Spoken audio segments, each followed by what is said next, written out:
GM. GM. So, Thursday, 9th of May. Audio quality might not be the best. In fact, I think it's actually okay. It's usually quite loud like this, but I'm not using my mic. I'm just using the laptop literally on my lap because I'm not at home. I'm moving houses, so I'm in between two places at the moment. And gonna have an absolutely fucking sick new office though, so once that's all built and ready, I'll show you. But until then, GM. Market is, well, altcoins are stronger than BTC at the moment. So when Bitcoin's weak and altcoins are outperforming, it's typically not a good sign. It's typically a sign of quite a late stage move. And so let's look at where we're at here. As Bitcoin moved up into the highs, short squeeze, lower and lower short liquidations, and then the long liquidations are picking up here as we decline.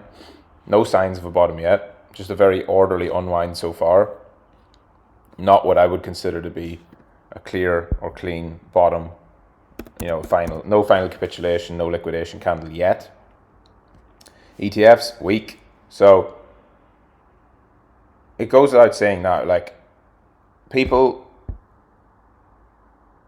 I don't know which day it was, maybe it was Weekly Outlook. I said a lot of people are looking at Bitcoin's chart here, right? A lot of people were looking at this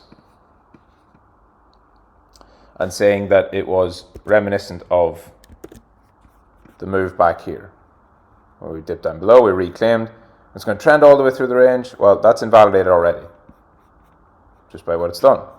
But the point I made was, it took hundreds of millions of ETF inflows unexpectedly, because nobody, if you remember back in January, the reason we went down to 39 is because Bitcoin was so weak, because there was so much grayscale selling, and there were outflows, right? If you look at the full data, there were mostly outflows at the beginning, in the first week or two, right? Obviously, first 2 days, massive inflows, even with Grayscale. But after that, Grayscale were really overwhelming the rest. And then it started to pick up. We started getting hundreds of millions every day, even despite Grayscale, hundreds of millions. And that drove this unexpected rally. Now, we're up. A few things are different. We are up double from there, pretty much. Not double, about 70%. So we're 70% higher, with more positioning, so more people long, which means you need even more demand to keep it up. And we don't have ETF inflows, which is just clear as day now. I said this last week. That was panic selling, and this was panic buying, right? The 560 was too much selling, definitely marked the bottom. The 378 and the 217 basically equals what flowed out on the first, right? Give or take. And given the fact that we then had a bunch of zeros yesterday and a bunch of zeros on Tuesday, tells me pretty clearly that there isn't the demand, like the consistent demand for BTC is not back yet. And all it was too much selling on one day and then buying it back on a couple of days. That's consistent with where we're at in terms of the market, right? It's just not bullish. Completing this potential Wyckoff, but I said this on stream last night. This is not, and Wyckoffs are never confirmed until a lot more needs to happen, right? But if you're looking at it, a lot of people look at it and say that this was the spring. That is more of a show of weakness to me. Several reasons. High volume, right? The highest volume has been at the lows. The highest volume has been in the selling, right? And even this rally off the lows, most of that was concentrated down at the low. It closed green because the candle closed green. But if you look at the delta candles, there was a lot of selling. So it's heavier selling into the lows, and when it bounces, the bounces are below average. The bounces are weak. So it's quite clear that there's more weakness than strength. There's no demand from ETFs. And so unless really what people are hoping for is that someone's going to defend 60k. And I mean, 60k has been defended pretty well up until now. But let me just get another, I just want to add another chart here so I can get a clean, fresh chart to do volume profile on, volume analysis. So people are talking about that. It's really, really, really, really, really simple. And how much did I say this last week? 64k has to flip. If it doesn't flip the bands, doesn't flip the 50 EMA, it's not bullish. Came right up to it, tested it, and rejected. That's more bearish. Right? That's not, the fact it went there is not a good thing when it rejects. That shows and confirms bearishness. It's like when you break down like that. That's not a great place to short because it's left a big gap. Bounces up, retests, fails, gap's filled. That's the perfect retest. Like that's all this is. Broke down, left a gap, retested it. Currently. And you can only go with what's happening, not what you want to happen. We all want Bitcoin to go to fucking 200k. Our bags will just explode and we'll make loads and loads of money, but it's not how the market works. So, since the all-time high candle, here's where we're at. We have a value area from 62.6 up to 69 of the entire top, right over to where we're at now. And currently, we're outside of that value area low. So basically, the main bulk of the distribution has the highest concentration at the low. So the POC, which generally tends to be somewhere towards the middle, is actually near the lows. And price has lost that with 2 daily closes and is now below and into this gap and building value there, which is that's how trends move before they go lower. So again, for me, I've got some very easy invalidations. If Bitcoin can close through 62.6, it'll be like the first early sign of strength. Still wouldn't call that super strong, given what's above, but it's definitely constructive. If it can close above 63.3, that's another level on the lower time frames. Right, 63.3 is an important level on the low time frames for me. Up here, right, it has to flip all of this. There was a big battle going on there in the breakdown. So getting above 62.6, which is up here, and then 63.3, which is about here, and then of course 64, which is the one that really matters. So they're the levels that it needs to reclaim. I don't think Bitcoin is going to go and try and reclaim that and drop off, or try and reclaim this or try and reclaim that. I don't think it's going to give any bounce. And if it's going to hit these, at least the way I know Bitcoin price, it's probably going to try and go lower once if it's bullish, right? It's going to try and go lower once. It's going to reject 60k holds. And then it's going to consolidate here, looking like shit, and it's just going to blast through all that. It's not going to stop at 62.6. It's not going to stop at 63. It's not going to stop at 64. It's going to take all of it, probably to the highs, and then we'll see where we go. So if we spend a couple of days around here, unable to go lower and chopping, and 60k is holding, and it's building, and it's squeezing, and it's volatility compressing, and we start to move up, if we start to tag those levels, right, if we tag 62.6, I don't see it stopping. I think it just rips through everything. So that'd be like one upside path, but make no mistake, obviously I'm expecting downside. There's nothing else you should expect here. If something's weak, just say it's weak. If something's rejecting the high volume levels, just say it's weak. If something is testing key daily market structure and rejecting, just say what it is.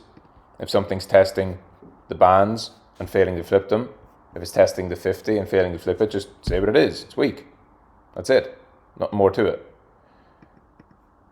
The 100 EMA might act as a short-term magnet. That's around 60. That might be a good place for double confluence. 100 EMA plus 60k round number could hold. And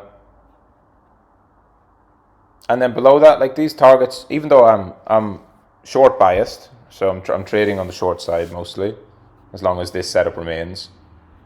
I'm not looking at anything below here because it doesn't exist yet, right? You know the main level, which I've been consistent with as well. It's 58.2 pivot. Goes all the way back to 2021. This chart doesn't go back that far because I put an extra spot market on. But that's the pivot level. It's basically the daily close of these two candles. That is the biggest level. That's the single biggest thing holding us from going to 48, in my opinion. 48.8 to be exact. 48,800, which was the next pivot I had. And these are old. If you've been around, you know these aren't new. These are old levels. And that was a level that was marked out before. No, it was 48,000, sorry. And then it was 40.8, right? I have these all on a bunch of different charts, but I've got too many charts. But these were all marked out ahead of time. You can see how prices respected them because they were key levels from 2021, 2021, sorry, and 2022. And that framed a nice 3rd of December to 10th of Feb. That's about 10 weeks. Consolidation in there. Hasn't been retested since it broke out from it. Coming back to that level and holding it, failing to break down into it, would constitute quite a nice higher low. Also, though, it'd be a very deep correction if you drag from the wick to the top and just look at a fib. It would be a 75% pullback from that whole trend leg, which I'm not sure we'll get. We've obviously had way more than 75% pullbacks in the past on Bitcoin. You know, Bitcoin has had, goes without saying, Bitcoin's had 100% pullbacks, right? Here, pulled all the way back. So it can happen. However, that was at a later stage in the bull. It was also after China banning fucking crypto mining, which was a genuinely huge negative. So I'm not holding out. You know, I'm certainly not waiting for a 75, but how far have we pulled back so far? In the context of this trend, we haven't even pulled back 50%. We've just tried to wick to it. So a retest of that level for a 50% pullback in a bull market, nothing strange. The 618, the golden pocket everyone talks about, but then whenever it doesn't suit their bias, they don't want to trade it. It's funny how that works, right? People talk about the golden ratio and the fibs and the pullbacks, but just like anything, if it doesn't align with how they actually want price to go, suddenly it doesn't exist. But that's pretty nice confluence if you're a fib lover, because the 618 is basically here, right at the 200-day EMA, and right at the 200-day SMA as well. So this little cluster, which also is right at the point of control of the entire up move here. So from the up move from 39 up to all-time high, this consolidation where price stopped over is where we had the highest volume. So you've got the high volume node. Why does that matter? Because that's where the most positions were built in all of this. So from the low to the high, the most positions were built, the most trading took place at that level, meaning buying and selling. And so when we got above that, that means the buyers are in control. And if the buyers won this battle and pushed it all the way to there, the theory, auction market theory, would be that when price comes back to that level, you could see those strong hands step in again and provide support. Now, that was double confluence. So you got the volume confluence, volume profile. You got the fib at 0.618. You got the 200-day EMA and the 200-day SMA. So EMAs and SMAs, why do they have relevance? Because people use them, just like anything, just like a trend line, just like on-chain data, just like economic data. Other people see it and they ascribe some value to it. Doesn't mean it is magical. But EMAs and SMAs, especially the high round numbers, 50, 100, 200, they will have orders. People will be waiting to buy or sell above or below them. So you know there's liquidity there. You know there's going to be liquidity that is going to be attracted to there. If we lose this low, there's a gap, huge gap. Like there's no volume traded in between, so it should shoot down pretty quickly. And then tag all of that. So I look at that and think that would be a really nice place to get along. And so it probably won't happen because that's my subjective experience of Bitcoin. But I also know that price goes to where people think it can't go. And I think people are still quite resistant to the idea. Well, I know they're very resistant to the idea of Bitcoin going lower because it's bad for their altcoin bags. And the majority are still overexposed to alts. And it'd be interesting to see. But any of this, like all of this is not like a call for this level to come. It is clear to me that right now, Bitcoin's bearish on basically every time frame and by almost every measure, on the lower time frames at least, the time frames I trade, until it isn't. And if it reclaims this 64, boom, all of that's invalidated. Daily bands go green, where we target new highs. Simple. If it's below here, building value in this area, I'm expecting if it loses 58.3 and isn't able to reclaim it, we could actually see it go down there. And that would probably really gather strength. Maybe it quickly wicks down to 48, maybe not. And that's your upside. So that's it. GM. Later on I'll do all kind of requests. GM.